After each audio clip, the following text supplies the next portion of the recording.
De la merde. De la merde. De la merde. De la merde. De la merde de la merde.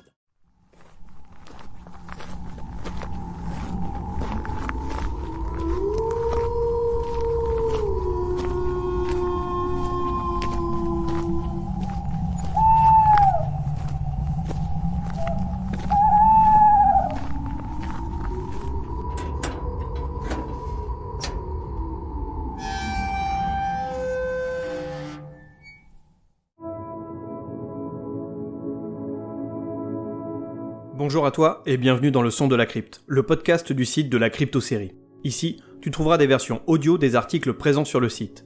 Il s'adresse aux détracteurs de l'écrit et à tous les fans de séries télévisées dont la production est terminée ou pas tout à fait. Nous allons aujourd'hui poursuivre l'abécédaire des séries de merde. Je te propose donc de partir à la découverte de séries qui auraient mieux fait de pas exister. Tu peux d'ores et déjà retrouver cette actualité et toutes les infos de la crypte en version écrite sur le site www.cryptoserie.fr. Et en version audio sur YouTube, Deezer, Spotify et autres plateformes de podcast. Allez, c'est parti pour ce nouvel épisode intitulé « L'abécédaire des séries de merde, volet 2 sur 4 ».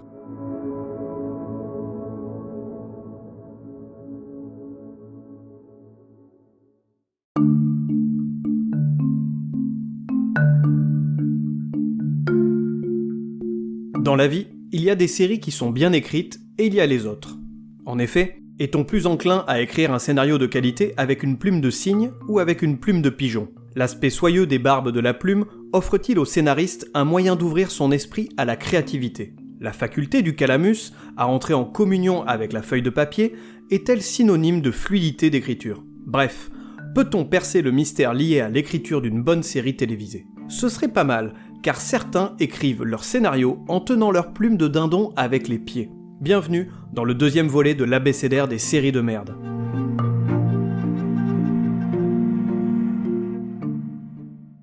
Comme pour tous les autres abécédaires, précisons qu'ici il s'agit d'une liste purement subjective. Si tu n'es pas d'accord ou que tu souhaites rebondir sur cet inventaire de séries de merde, commente sur le site ou viens me donner ton avis sur les réseaux sociaux. Sans oublier, bien entendu, de partager un max à tes amis sur les internets. Trêve de blabla, entrons direct dans le sujet avec la lettre G comme Gossip Girl. And who am I?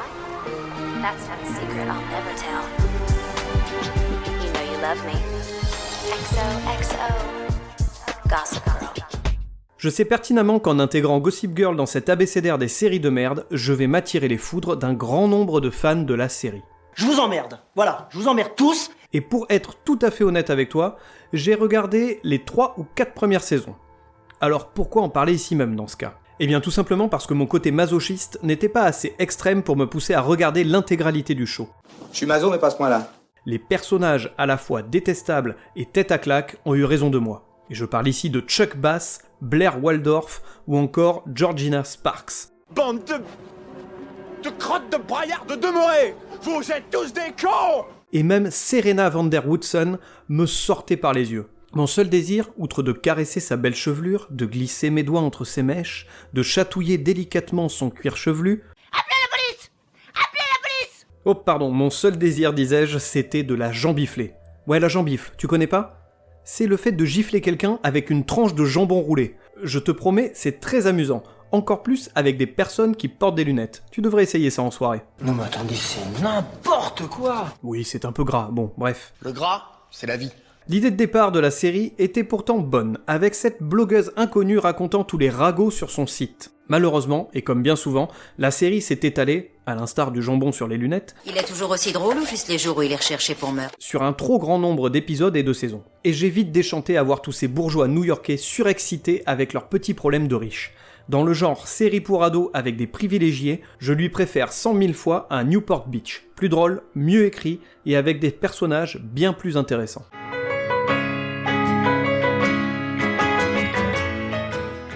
Alors en résumé, voici les 4 raisons qui m'ont poussé à intégrer Gossip Girl dans cet abécédaire des séries de merde. Tout d'abord Chuck Bass, avec sa gueule de cul de dinde. Ce bad boy huppé au costard hors de prix est imbuvable.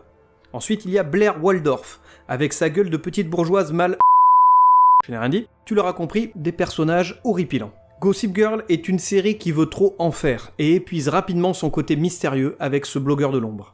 la série devient vite répétitive et l'intérêt s'estompe petit à petit. Enfin, Gossip Girl est une série qui se veut trash,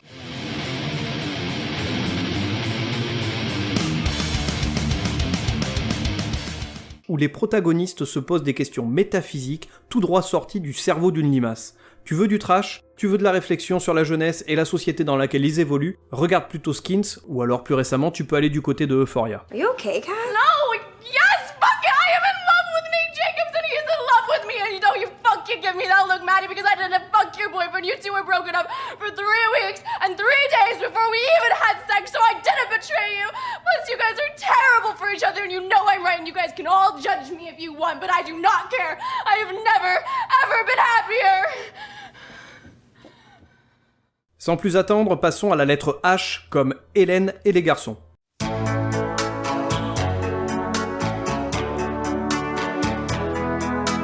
Une fille, ça le cœur tout rempli de chansons.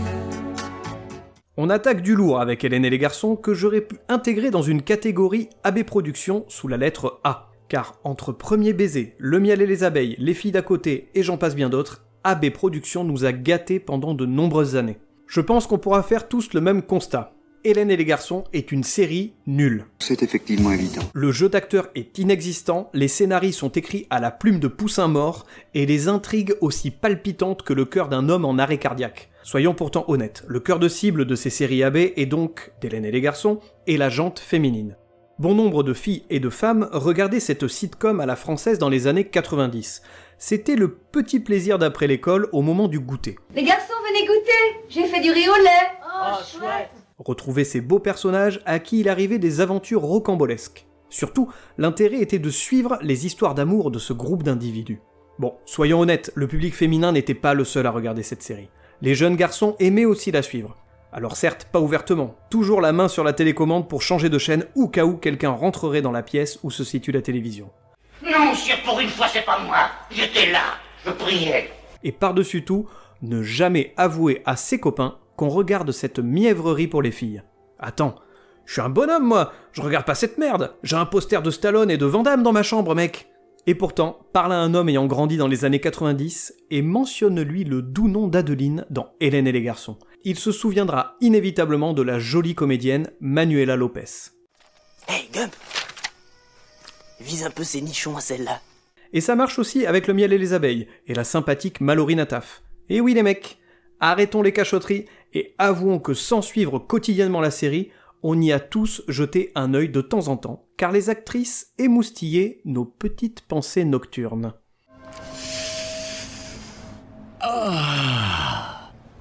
Ce soir, branlette. Allez, rapidement, voici 5 raisons qui font d'Hélène et les garçons une série de merde. Bon, tout d'abord, des histoires d'amour ultra mièvres. Ensuite, une bande originale à faire saigner les oreilles. Désolé, Hélène Rollès, mais tu as traumatisé mon adolescence avec tes chants.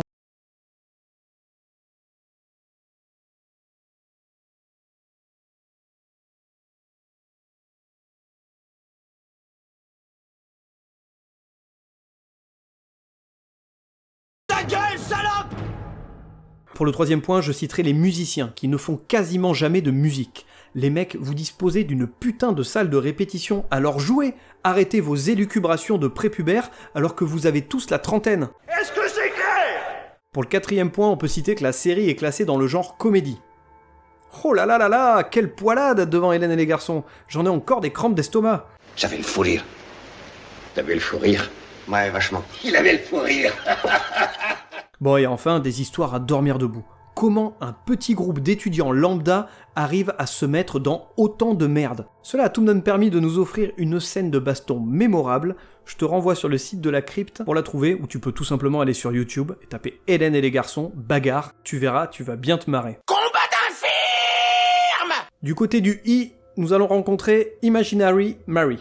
This is me, Alice, and this is Ben, the guy I totally fell in love with. These are his 3 children. Careful, that's a vintage Les Paul.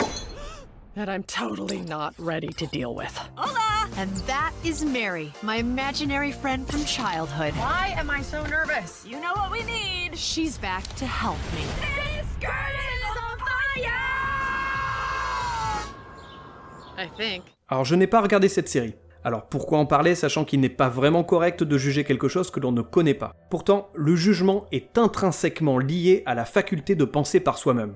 Je juge, donc je suis, disait un grand philosophe. Qu'est-ce que tu me racontes là? Ce n'est pas vraiment ça, je crois. Bon, on s'en fout. Lâchons-nous et crachons notre fiel à la gueule de tous. Tu veux savoir pourquoi je n'ai pas daigné regarder cette comédie? En voici la raison. Alice travaille beaucoup trop. Sa vie file devant elle jusqu'au jour où Marie, son amie imaginaire d'enfance, refait surface dans sa tête. Qu'est-ce que c'est que cette merde? Ben voilà. Un synopsis qui laisse présager le meilleur, n'est-ce pas? Et ça n'a pas loupé. L'annulation est arrivée après seulement 8 petits épisodes diffusés. Cet arrêt précoce donne du grain à moudre à un article que j'avais rédigé sur la malédiction de Jenna Elfman. Tu trouveras l'article en question sur le site de la crypte. Mais en substance et pour ton information, j'y expliquais que la comédienne, depuis la fin de Dharma et Greg en 2002, enchaîne les séries qui ne marchent pas. Et 15 ans après la fin de cette bonne comédie, Elfman peine encore à retrouver la série qui la mettra sur le devant de la scène. Allez, 3 raisons rapides qui font d'Imaginary Mary une série de merde. Tout d'abord, un synopsis qui ne donne clairement pas envie. Ensuite, outre la présence de Jenna Elfman, qui en soi est une bonne actrice, le reste du casting est clairement de seconde zone. Enfin, Jenna Elfman est-elle dorénavant synonyme d'échec pour une série? Mais rien ne sert de prendre cet air contrit, Jenna. Tu choisis mal tes séries. À croire que tu ne lis pas les scénarios. Il faut changer la donne. Fais quelque chose, bordel. Sortez-vous les doigts du cul! Allez, passons à la lettre J comme Jericho.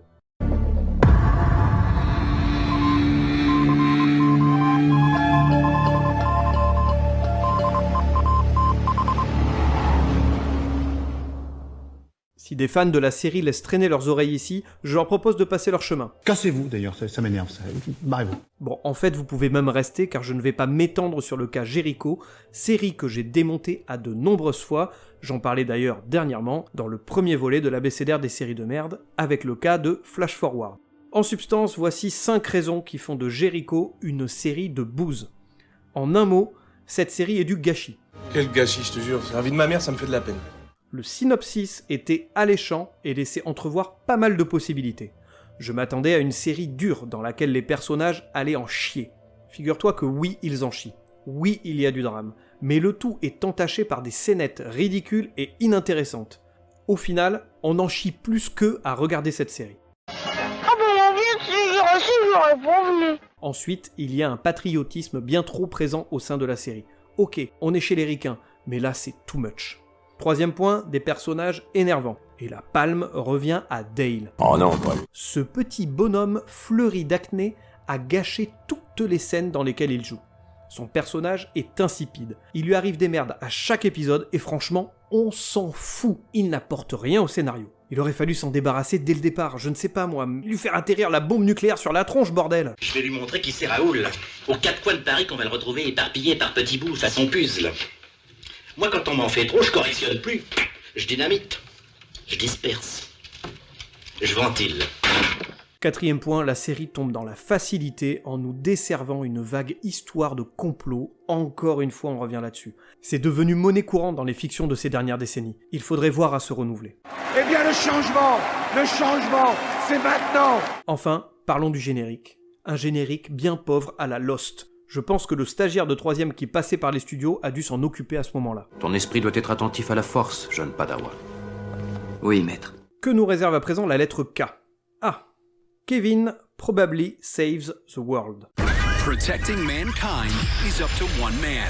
Unfortunately, it's this guy. Morning, sunshine. Who are you? Kevin, you've been chosen to save the world. I'm here to guide and protect you. This is so weird. Can't you see what a gift you've been given? What more can one want from existence? Money. Naps, girls, sushi.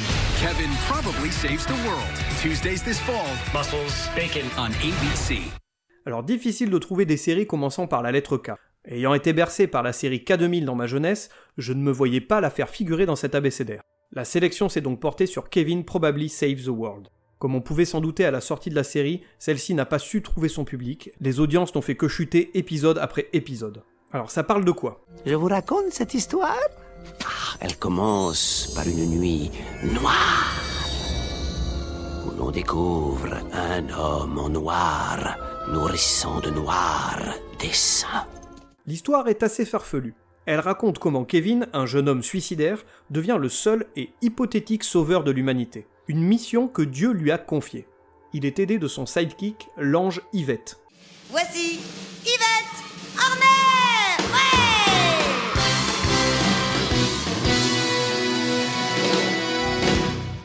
Franchement, entre nous, est-ce que vraiment ce résumé te donne envie? Ah, on me fait signe que non. Pour ma part, c'est la présence de Jason Ritter qui m'a initialement poussé à regarder la série. L'acteur est plutôt bon et on peut notamment l'apprécier dans Parenthood ou dans Le Monde de Joanne. Pourtant, sa présence n'a pas suffi à sauver la série, qui s'est retrouvée inéluctablement dans l'antre de la crypto-série. This is the end, beautiful friend. Concrètement, voici 4 raisons qui font de Kevin Probably Saves the World une série de merde. Tout d'abord, Jason Ritter, qui tient tant bien que mal la série à lui tout seul. Par contre, le pauvre, il sort souvent les rames, et il se retrouve vite dans les profondeurs des abysses. Le deuxième point, un scénario qui n'avance pas. Au bout de 4 petits épisodes, la série tourne déjà en rond, avec des missions inintéressantes confiées à Kevin par Yvette. Troisième point, la comparaison avec Le Monde de Joanne. J'ai lu cette remarque sur pas mal de sites. Et entre nous, je suis pas tout à fait d'accord. Non, moi je suis pas d'accord, hein. Dans les grandes lignes, oui, en effet, il y a un très léger air de ressemblance pour le côté Dieu donne une mission au héros. Seulement dans Le Monde de Joanne, la question religieuse est abordée avec beaucoup plus de finesse. La série est dramatique et n'hésite pas à aborder des sujets sensibles avec sincérité et de manière touchante. Difficile de la comparer avec Kevin Probably Saves the World, ou alors cette dernière est une pâle copie avec le talent en moins. Et quatrième point, Kevin est une série qui se veut comique et qui n'arrive pas à faire rire. Elle se cherche à chaque épisode et oscille laborieusement entre le comique et le drame. Et une fois, au stage, je m'étais enfilé une flûte dans la chatte. Tiens, allons du côté des séries françaises un petit peu, avec elle comme Louis la Brocante.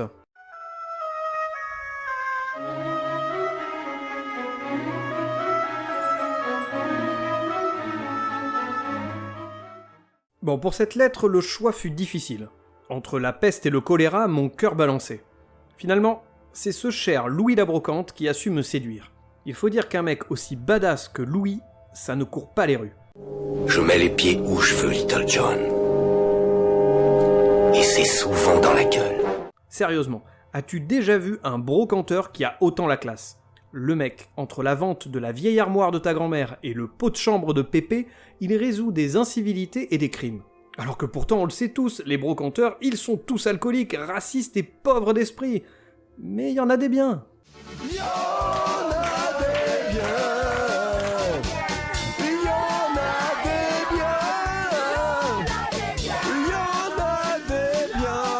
Ta gueule! Ta gueule! S'il te plaît, ta gueule! Ferme ta gueule, je t'en supplie, c'est insupportable! Voilà. Sinon, l'autre série qui aurait mérité sa place ici, c'est Le Groupe. Pour la qualité de la série, tu prends Hélène et les garçons, tu évalues ce que tu penses de celle-ci sur une échelle de 1 à 20, et tu divises le tout par 4. Si ton score est égal à 5 sur 20, un rendez-vous chez un bon psychologue est recommandé. Ça dépasse la psychiatrie d'ailleurs, tu le sais très bien. Ah, on me dit dans l'oreillette que Hélène et les garçons en a déjà pris pour son grade, donc on va arrêter là. On va plutôt revenir à Louis la Brocante. Donc voici 4 raisons qui font de cette série une série de merde. Tout d'abord, le thème de la brocante. Je sais que beaucoup de Français aiment passer leur dimanche dans les brocantes, on peut tout à fait faire des reportages sur cette mode, mais de là à en faire une série, faut pas déconner quand même. Ensuite, une série trop moralisatrice. Le juste et la bonne conduite sont le leitmotiv de notre cher Louis. Est-ce un mal ?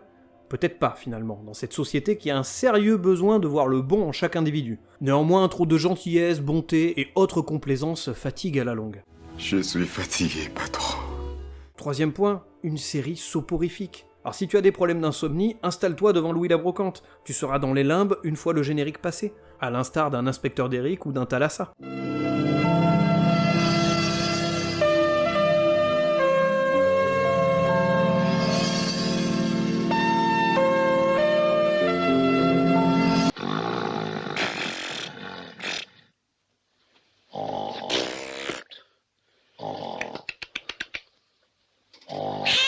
Et enfin, quatrième point, avec le bon générique bien kitsch comme on les aime, je te laisse aller visionner la vidéo sur le site de la crypte. Pour cette dernière lettre de notre deuxième volet des séries de merde, je ne vais pas m'étendre. Il s'agit de la lettre M comme Manimal. Et tu le sais très bien si tu me suis depuis déjà quelque temps que Manimal a déjà subi mon courroux de nombreuses fois.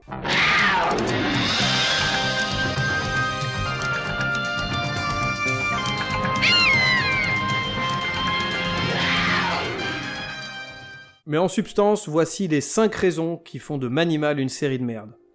Tout d'abord, 8 épisodes. Seulement 8 petits épisodes. Toi, tu racontes un gros chat encore. Ne me crois pas si tu veux. C'est vrai tous ces mensonges là ? Avec mes yeux d'enfant, j'avais l'impression que la série avait beaucoup plus d'épisodes que ça. Les chaînes françaises nous abreuvaient de rediffusions, et nous, pauvres enfants incrédules, nous pensions que Jonathan Chase vivait une flopée d'aventures. Que nenni! Le mec, il passait son temps en jogging à faire des pas de danse ridicules. Et ça, sur 8 épisodes seulement. Pauvre con! Ensuite, essaye de te souvenir en quels animaux Jonathan Chase se transformait. Allez, je t'aide. En panthère? En faucon? En vache? En dauphin? En ours? Et c'est tout. Et c'est tout. Et pourtant, le mec se transformait au moins 3 ou 4 fois par épisode. Le morphing était certainement plus complexe à l'époque, je veux bien le croire. Il aurait été pourtant marrant de le voir se transformer, je sais pas moi, en escargot, en baleine, en caniche, j'en sais rien, un truc fun. Il y a des merdes d'oiseaux partout par terre chez vous, c'est parfaitement dégueulasse. Mais non, ça c'est moi quand je me transforme en chouette. De quoi? Ah oui, la sensation de liberté, je vole dans la pièce, je me sens plus et je fais pas gaffe. Évidemment, on va parler des effets spéciaux qui ont hyper mal vieilli. Je ne sais pas si tu te souviens, mais les transformations duraient plusieurs secondes, voire quelques minutes. Imagine subir ça plusieurs fois au sein de chaque épisode. Je t'assure que tes yeux vont saigner. Autre point, et tu ne t'en souviens peut-être pas, mais Manimal n'est pas ce qu'on peut appeler une série féministe. Son héros est clairement un gros connard. Disons-le, ce mec est une pauvre merde passant son temps à faire des remarques sexistes et misogynes. Et toi, tu n'es qu'une pauvre merde! Le pire, c'est qu'il croit être fin et drôle en plus. Lui aussi aurait mérité une bonne jambifle, mais sans le jambon tu vois, juste avec l'os à moelle. Et l'ultime raison est tout simplement liée à mon ressenti, plus de 25 ans après avoir découvert la série. Comme une impression d'avoir été trahi, voire souillé en fait. Le maître nous a trahis. Mauvais, perfide, faux. Nous devrions lui tordre son sale petit cou. Le tuer, le tuer.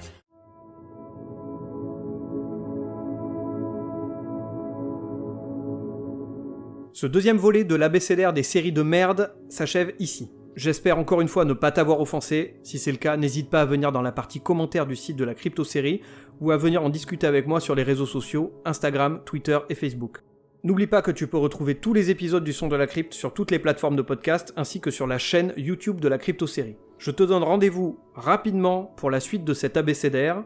D'ici là, ne regarde pas trop de séries de merde, profite de la vie et bisous.